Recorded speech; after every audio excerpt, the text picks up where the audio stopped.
All India Radio presents Morning News.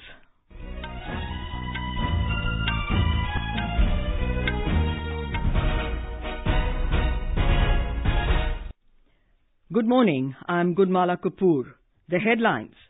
GST reduced on 23 items and services. Revised rates effective from the 1st of next month. Prime Minister Narendra Modi says government flagship schemes have helped in empowering women. At least 43 people killed in tsunami in Indonesia. Cold wave intensifies in North India. And in sports, PV Sindhu led Hyderabad Hunters beat Pune 7 Aces in opening match of Premier Badminton League at Mumbai.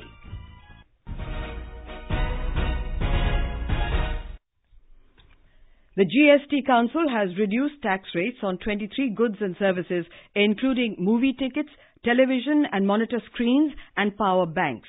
With this, only 28 goods are left in the highest 28% tax bracket. Monitors and television screens up to 32 inches and power banks will attract 18% GST as against the 28% of earlier. GST on movie tickets costing up to 100 rupees was cut to 12% from 18%, while tickets over 100 rupees will attract 18% tax against the 28% of earlier. The new GST rates will be effective from the 1st of next month. Briefing media after the meeting of the Council in New Delhi last evening, Finance Minister Arun Jaitley said accessories for carriages for specially abled persons have been brought down to 5%. Mr. Jaitley also said the services supplied by banks to Jan Dhan account holders will be exempt from GST. Services supplied by banks to basic saving bank deposit accounts and holders of the Pradhan Mantri Jan Dhan Yojana accounts will be exempted from any GST taxation. The Finance Minister said now the 28% slab rate will apply to cement and auto parts and luxury items like air conditioners and dishwashers, he said. जितने भी आम आदमी के लिए इस्तेमाल के item है उसमें प्रेडोमिनेंटली सीमेंट और कुछ हद तक ऑटो पार्ट को छोड़ के बाकी सबको डिसीजन के बाद हटा दिया। जो आइटम्स थे उसमें एग्रीकल्चरल यूजर्स के लिए pulleys, transmission shaft, cranks, gear boxes, monitors and television screens इसको रिवाइज किया है। Retreaded tyres, power banks of lithium ion batteries, कुछ छोटे आइटम हैं, video games and other sports related items, उनको भी हटा दिया गया है। ये सब 28 से 18 में ले आए हैं। The Council also approved a proposal to form a 7-member group of ministers to study the revenue trend, including analyzing the reasons for structural patterns affecting the revenue collection in some of the states. Prime Minister Narendra Modi has said the flagship schemes launched by the government have helped in the empowerment of women. Mr. Modi was addressing the National Convention of the BJP's Mahila Morcha at Trimandir, a temple complex in Adalaj near Gandhinagar last evening. Mr. Modi said, हमारा ये संगठन नारी शक्ति और नारी सशक्तिकरण की एक मजबूत आवाज बनकर के उभरा है। नारी शक्ति को लेकर भारतीय दृष्टिकोण सामाजिक एकात्मता के आग्रह से प्रेरित रहा। संगठन में भी हमारा ये मजबूत विश्वास रहा है कि महिलाएं एक कुशल और अनुशासित मैनेजर होती है, संगठनकर्ता होती है। The Prime Minister accused the previous government of denying empowerment to women and said that the NDA government has taken strong steps over the last 4 years for women empowerment. Mr. Modi said after independence, for the first time, women became central beneficiaries in government schemes like Ujjwala Yojana, Beti Bachao, Beti Padhao and the Swachh Bharat Abhiyan. He said 70% of beneficiaries are women in the Mudra Yojana. In Gujarat, counting of votes for by-polls to the Jasdan Assembly seat in Rajkot district is being taken up today. Polling was held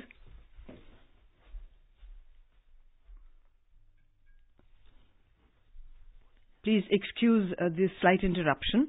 Polling was held on Thursday with a voter turnout of 71.27%. The by-poll was necessitated due to the resignation of 5-time former MLA and 1-time Lok Sabha MP Kumarlal Bavalia. A Delhi court has sent Christian Michel to a 7-day Enforcement Directorate ED custody over money laundering charges in the Augusta Westland VVIP chopper scam. The alleged middleman in the scheme, lodged in Tihar jail in the CBI case, was produced before Special Judge Arvind Kumar yesterday. The court allowed the ED to interrogate the British national inside the courtroom for 15 minutes after the agency sought his custodial interrogation. He was arrested after that. The court also rejected Michel's bail plea, saying that considering the serious nature of allegations and the fact that the investigation is at a crucial stage, it will not be fit to grant him bail. Former Congress leader Sajjan Kumar has approached the Supreme Court challenging his conviction and life term by the Delhi High Court in a 1984 anti-Sikh riots case. His request for one more month to surrender instead of 31st of December deadline given to him has been turned down by the High Court. On Monday, the High Court had sentenced Kumar to life in jail in the killing of 5 members of a family in Rajnagar and the torching of a Gurudwara in the capital on the 1st of November 1984. He was the parliamentarian of that area at the time. Chhattisgarh Chief Minister Bhupesh Baghel has said the Maoist problem cannot be solved through bullets. Talking to AIR News, Mr. Baghel said his government will work to restore confidence of the tribal people in the Maoist-affected regions of the state. He said a dialogue will be initiated with all stakeholders, including the affected tribal populations, to find a solution to left-wing extremism. This is All India Radio giving you the news. For quick news updates round the clock, follow us on our Twitter handle at AIR News Alerts. You can also log on to our website newsonair.nic.in. In Indonesia, at least 43 people have been killed in a tsunami that hit the coast around Sunda Strait yesterday. The deaths were reportedly mainly from Padang Regency, South Lampung and Serang, all less than 150 kilometers from Jakarta. The Disaster Management Agency said nearly 600 people are injured and many are missing. A number of buildings have also been damaged. It said the possible cause of the tsunami was undersea landslides following an eruption of the Krakatoa volcano.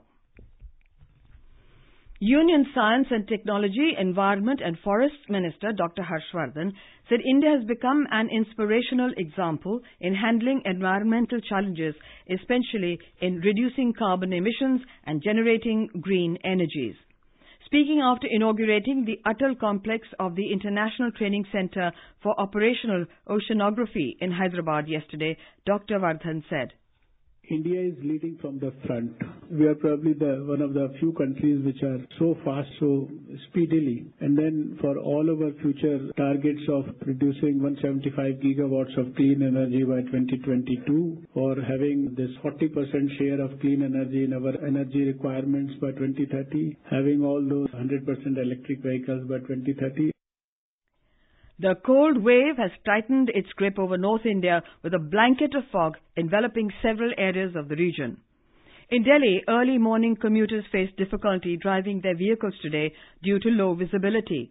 The minimum temperature is likely to hover around 6 degrees Celsius in the city. The maximum is expected to be around 22 degrees. The mercury also dipped to 0 degrees in Karnal as the cold wave continued to sweep most parts of Haryana and Punjab. In Haryana, Hisar and Narnaul shivered at around 2 degrees, up to 5 degrees below normal. In Punjab, Adhampur continued to be the coldest place. In Uttar Pradesh, Muzaffarnagar recorded 0.4 degrees Celsius. Shallow to moderate fog was reported at isolated places with dense fog in the western parts of the state. Our correspondent has filed this report. Night temperatures remain below normal in Varanasi, Faizabad, Prayagraj, Lucknow, Bareilly, Meerut, Gorakhpur and Agra divisions. Agra recorded 3.6 degrees Celsius and Shahjahanpur 3.9 degrees, which was 4 to 5 degrees below normal. The foggy weather is also badly affecting rail and road traffic in the state. The Met Department has forecast shallow to moderate fog at isolated places with cold wave in some places over the western region. MS Yadav, AIR News, Lucknow. In Himachal Pradesh, Keelong, in the tribal district of Lahaul Spiti, continued to be the coldest place with a minimum temperature of minus 8.8 degrees Celsius. Indian and Chinese troops concluded the 7th round of counter-terrorism military exercises in China's Chengdu city.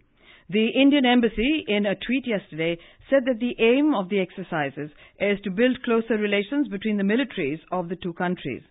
The specially designed drills were in keeping with the spirit of this year's summit at Wuhan between Prime Minister Narendra Modi and Chinese President Xi Jinping to improve ties between the two nations.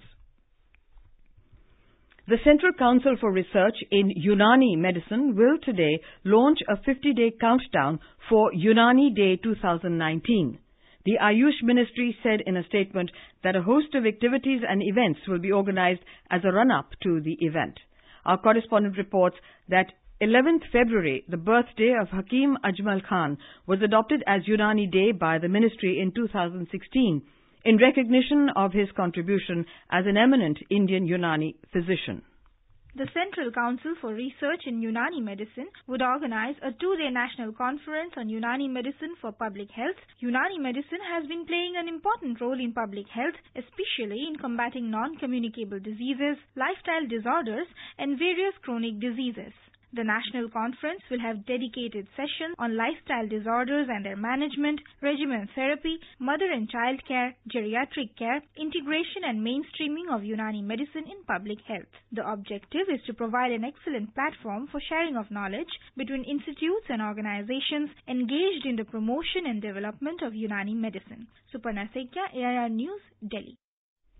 Hyderabad Hunters defeated Pune 7 Aces in the opening match of the Premier Badminton League at Mumbai last evening. The Olympic silver medalist Sindhu-led Hyderabad, who are the defending champions, brushed aside debutants Pune 7 Aces with victories in all 5 games. In the women's singles, Sindhu came back from a game behind to beat Olympic gold medalist Carolina Marin of Spain 8-15, 15-8, 15-13. The News Services Division of All India Radio is broadcasting its year-end program series. In the series, we will bring you discussions on core sectors and flagship schemes of the government. Tonight, we bring you an interview with the Minister of State for Culture, Independent Charge, Dr. Mahesh Sharma. To listen to this special series, tune in to the FM Gold channel from 9:30 p.m.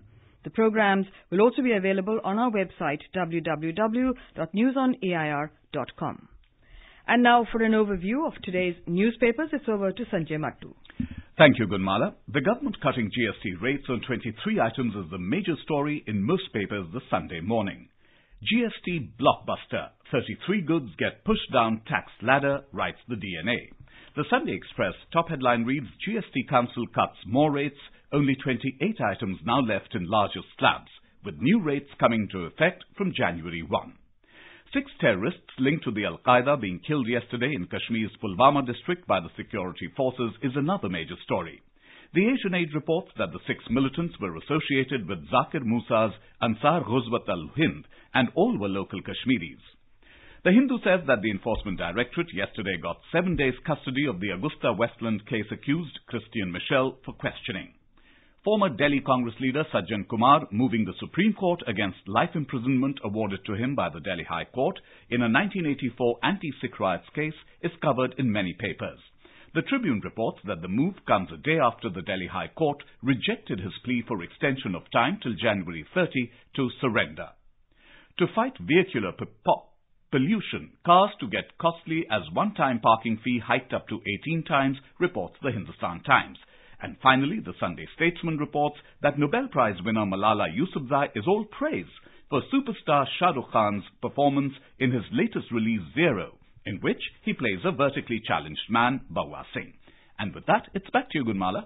Thank you, Sanjay. And now before we end the bulletin, the headlines once again. GST reduced on 23 items and services, revised rates effective from 1st of next month.